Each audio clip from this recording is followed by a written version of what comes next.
Hey, New Hope family, it's Pastor Matt with your devotional thought for today.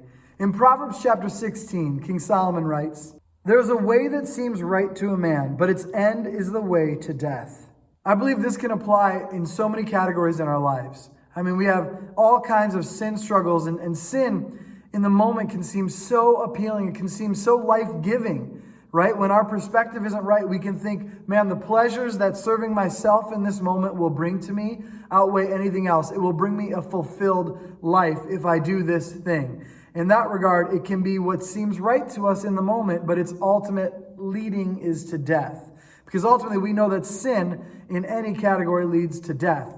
But it's not just sins as far as pursuing our own pleasures or pursuing our own selfish ambitions. Sometimes it can be the philosophies of this world that can seem so enticing to us, that can seem so appealing, and we're struggling in different seasons of our lives. Maybe we're struggling in our faith, or we're battling depression or discouragement, and the enemy's tempting us to think the Lord doesn't hear you. The Lord doesn't care about you. That's why you're hurting in these ways, right? Those kind of circumstances.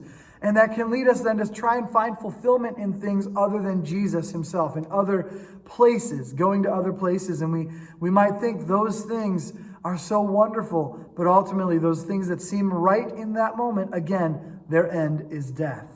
And so I think this is a really helpful reminder for us, whether it's the pursuit of our own pleasures, whether it's our own discouragement and frustration that leads us down paths of doubting and questioning and struggling to believe in the God of this world, the God of his word, that he will be faithful until the end. If it's those things, either way, whatever it is, there are times in our lives where something might seem right to us, but its end is death.